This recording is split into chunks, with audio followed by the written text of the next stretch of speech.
2023 চনত ডিব্ৰুগড়ত আমি অসম চৰকাৰৰ এখন কেবিনেট বৈঠক অনুষ্ঠিত কৰিছিলোঁ। সেইদিনাখন কেবিনেট বৈঠকতে আমি এটা সিদ্ধান্ত লৈছিলোঁ যে ডিব্ৰুগড়ত আমি প্ৰথম অৱস্থাত মুখ্যমন্ত্ৰীৰ সচিবালয় এটা স্থাপন কৰিম। এই মুখ্যমন্ত্ৰীৰ সচিবালয় স্থাপন কৰাৰ যি সপোন আছিল,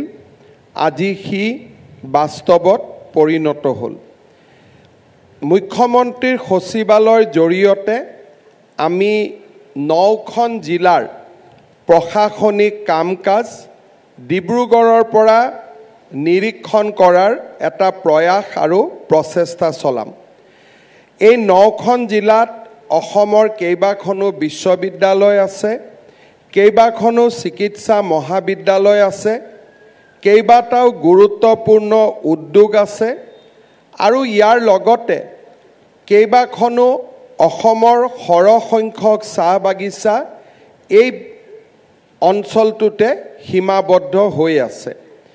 সেই দিশৰ পৰা অসমৰ অৰ্থনৈতিক,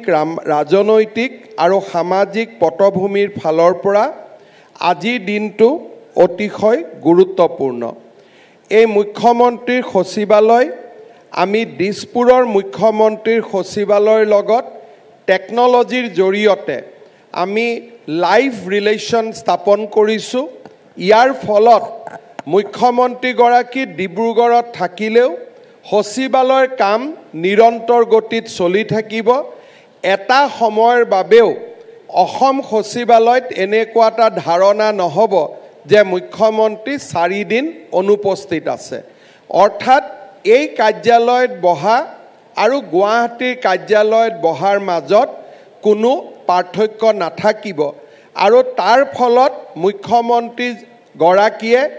ডিব্ৰুগড়ৰ উন্নয়ন বা উজনি অসমৰ উন্নয়নৰ ক্ষেত্ৰত, উত্তৰ অসমৰ উন্নয়নৰ ক্ষেত্ৰত ডিব্ৰুগড় সচিবালয়ত বহি তেখেতে কাম কাজ কৰিব পাৰিব। আজি আমি মুখ্যমন্ত্ৰীৰ সচিবালয় ইয়াতে স্থাপন কৰিছোঁ, কিন্তু আমাৰ লক্ষ্য হ'ল যে ডিব্ৰুগড়ৰ গুৰুত্ব ক্ৰমান্বয়ে আমি বঢ়াই গৈ থাকিব লাগে আৰু সেই দৃষ্টিভংগীৰ ফালৰ পৰা অহা কেইটামান দিনত আমাৰ মন্ত্ৰীসভাৰ সদস্যসকল বহিব পৰাকৈও ইয়াত আমি এটা মন্ত্ৰীসভা ভৱন আমি নিৰ্মাণ কৰিম। অৰ্থাৎ অসমৰ 16জন মন্ত্ৰীয়ে, 19জন মন্ত্ৰীয়ে ইয়াত বহিব পাৰিব। মুখ্য সচিব ইয়াত বহিব পৰাকৈ আমি এটা সচিবালয়ৰো আন এটা অংশ ইয়াতে আমি স্থাপন কৰিম।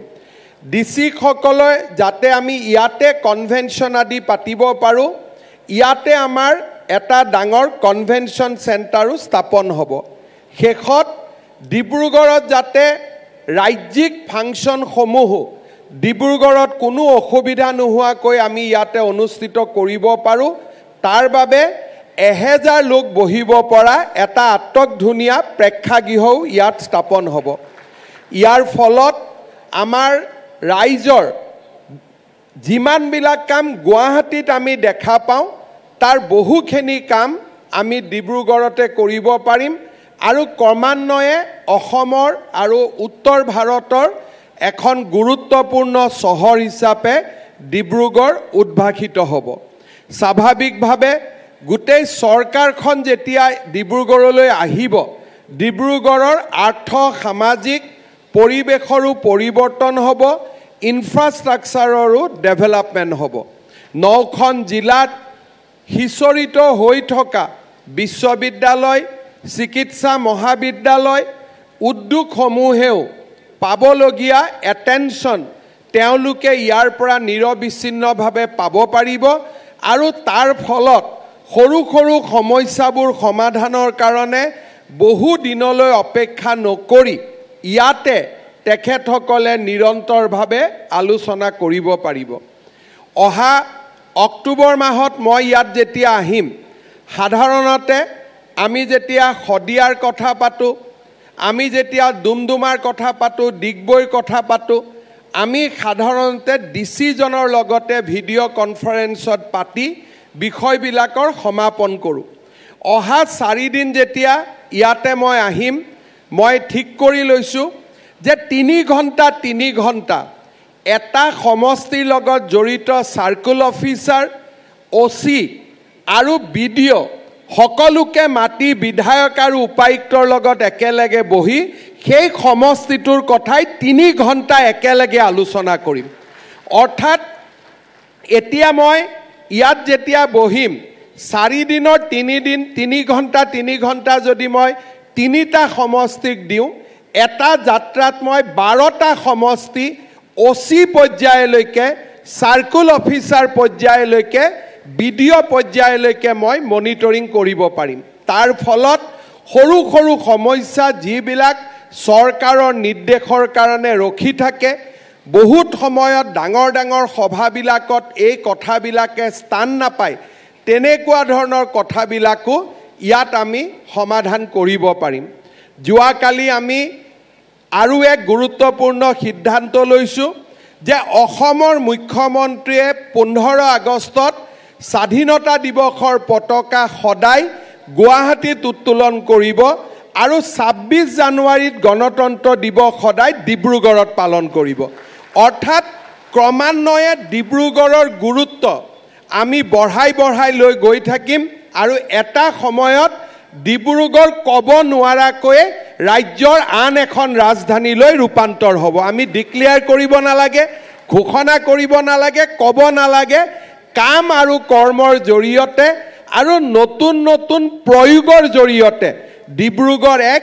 গুৰুত্বপূৰ্ণ এক অঞ্চললৈ ৰূপান্তৰ হ'ব আমি অসম সচিবালয়ৰ আন এটা অংশ যেতিয়া ডিব্ৰুগড়ত অহা বছৰ ডিসেম্বৰ মাহত আমি লৈ আনিব পাৰিম অহা বছৰ যেতিয়া ঠিক ডিসেম্বৰ জানুৱাৰী মাহত মন্ত্ৰীসভাৰ বৈঠক আদি নিৰন্তৰভাৱে অনুষ্ঠিত কৰিব পৰাকৈ মিনিষ্টাৰসকলৰ কাৰ্যালয় ইয়াতে লৈ আহিব পাৰিম লাহে ডিব্ৰুগড়ৰ ৰাইজে বিচৰা ধৰণৰ যি মনত বিচাৰি আছিল ইমান দিনে ক'ব পৰা নাছিল সেই গোটেইখিনি কথা আমি অহা 2-3 বছৰৰ ভিতৰত ইয়াতে আমি দেখিব পাৰিম আজি আমাৰ মুখ্যমন্ত্ৰী সচিবালয়ত মই যেতিয়া ইয়াতে বহিম দিছপুৰত মই যেনেকৈ নিৰ্দেশ দিওঁ তেনেকৈ ইয়াৰ পৰাই সিমলেছলি মই আজিও 6, 7, 8, 10টা ইয়াত কাম কৰি যাম কিন্তু গুৱাহাটীত বহা অফিচত বহা মানুহখিনিয়ে ফিল কৰিব যে মই গুৱাহাটী অফিচৰ পৰাহে অৰ্ডাৰটো দিছোঁ ডিব্ৰুগড়ৰ পৰা দিয়া নাই কাৰণ তেনেকুৱা টেকনলজি আমি ইয়াতে প্ৰতিষ্ঠা কৰিছোঁ শ্ৰদ্ধাৰ ৰাইজ ডিব্ৰুগড়ৰ সমস্যা আৰু গোটেই উজনি অসম আৰু উত্তৰ অসমৰ সমস্যাসমূহ লৈ এতিয়া আমি ইয়াতে নিৰন্তৰভাৱে আলোচনা কৰিব পাৰিম সমাধান উলিয়াব পাৰিম আৰু অৰুণাচল আৰু নাগালেণ্ডৰ লগতো আমি অতি নিকট সম্পৰ্ক এই স্থানত বহি ওচৰ চুবুৰীয়া ৰাজ্য হিচাপে আমি স্থাপন কৰিব পাৰিম আজিৰ এই সুন্দৰ দিনটোত আমাৰ অসম মন্ত্ৰীসভাৰ 2গৰাকী মন্ত্ৰীক বাদ দি সকলো মন্ত্ৰী ইয়াতে উপস্থিত আছে আৰু আমি তাৰ জৰিয়তে ডিব্ৰুগড়ৰ ৰাইজক আমি জনাব খুজিছোঁ যে আমি ডিব্ৰুগড়ে যোৱা শতিকা ধৰি অসমৰ অৰ্থনীতি ৰাজনৈতিক আৰু সমাজ জীৱনত আগবঢ়াই যোৱা যি অবিস্মৰণীয় বৰঙণি তাক অসম চৰকাৰে কৃতজ্ঞতাৰে সোঁৱৰণ কৰে আৰু তাৰ স্বীকৃতি স্বৰূপে আমি এটা দুটাকৈ এই ধৰণৰ কাম আমি আৰম্ভ কৰিছোঁ আপোনালোকৰ আশীৰ্বাদত এই ধৰণৰ কৰ্মযজ্ঞ আমি সুন্দৰভাৱে সমাধান কৰিব পাৰিম আজি আমি ডিব্ৰুগড়ত যেনেকৈ মুখ্যমন্ত্ৰীৰ সচিবালয় স্থাপন কৰিছোঁ জিলা আয়ুক্তৰ মৰ্যাদা লাঘৱ নকৰাকৈ এতিয়া আমি প্ৰতিটো সমষ্টিতে 2 অক্টোবৰৰ পৰা সমজিলা স্থাপন কৰাৰ প্ৰক্ৰিয়াটো আগবাঢ়িছোঁ বহুদিনৰ পৰা নাহৰকটীয়াত মহকুমা লাগে মৰাণত মহকুমা লাগে বিভিন্ন ধৰণৰ দাবী ইয়াত উত্থাপিত হৈ আছিল এতিয়া আমি মহকুমা স্থাপন নকৰোঁ জিলাতকৈ অকণমান তলত আমি সমজিলা একোখন 2 অক্টোবৰত নাহৰকটীয়া খোৱাং আদিত আমি স্থাপন কৰিবলৈ আগবাঢ়ি গৈছোঁ অৰ্থাৎ প্ৰধানমন্ত্ৰী নৰেন্দ্ৰ মোদী ডাঙৰীয়াৰ ভাষাত ইজ অফ লিভিং আৰু যিটো বহু দূৰত চৰকাৰ তেনেকুৱা ধাৰণাৰ পৰিৱৰ্তন কৰি চৰকাৰখন যেন মোৰ নিচেই ওচৰত তেনেকুৱা এটা ধাৰণাৰ আমি অসমত ক্ৰমান্বয়ে সৃষ্টি কৰিব বিচাৰিছোঁ আৰু সেই দিশত আমি নিৰন্তৰ খোজ পেলাই গৈছোঁ বহু সফল হৈছোঁ আৰু বহু কাম আমি অনাগত দিনত কৰাৰ বাবে লক্ষ্য বান্ধি লৈছোঁ আজিৰ এই শুভ দিনত মই পুনৰবাৰ ডিব্ৰুগড়বাসী ৰাইজক ধন্যবাদ আৰু অভিনন্দন জনাইছোঁ কেন্দ্ৰীয় মন্ত্ৰী সৰ্বানন্দ সোণোৱাল ডাঙৰীয়া আজিৰ সভাত উপস্থিত থাকি আমাক আশীৰ্বাদ প্ৰদান কৰাৰ বাবে ধন্যবাদ আৰু কৃতজ্ঞতা জনাইছোঁ উজনি অসম আৰু উত্তৰ অসমৰ বিধায়কসকলেও আজিৰ এই সভাত উপস্থিত থাকি এই গোটেই কৰ্মযজ্ঞৰ প্ৰতি তেখেতসকলে যি সহযোগিতা আগবঢ়ালে তাৰ বাবে মই ধন্যবাদ জনাইছোঁ ডিব্ৰুগড় বিধানসভা সমষ্টিৰ বিধায়ক প্ৰশান্ত ফুকন ডাঙৰীয়াৰ মই বিশেষভাৱে শলাগ লৈছোঁ আমাৰ ৰাজ্যৰ মুখ্য সচিব লোক নিৰ্মাণ বিভাগ সাধাৰণ প্ৰশাসন বিভাগ মন্ত্ৰী ৰঞ্জিত দাস ডাঙৰীয়াকে আদি কৰি সকলোৱে অসম সচিবালয়ৰ এক গুৰুত্বপূৰ্ণ অংগ ডিব্ৰুগড়ত প্ৰতিষ্ঠা কৰাৰ বাবে যি সহযোগিতা আগবঢ়ালে তাৰ বাবে মই আটাইকে ধন্যবাদ আৰু কৃতজ্ঞতা জনাইছোঁ পুনৰ এবাৰ আপোনালোক সকলোকে আগতীয়াকৈ শাৰদীয় দুৰ্গা পূজাৰ শুভ ইচ্ছা জনাই মই মোৰ বক্তব্যৰ সামৰণি মাৰিছোঁ ধন্যবাদ জয় হিন্দ বন্দে মাতৰম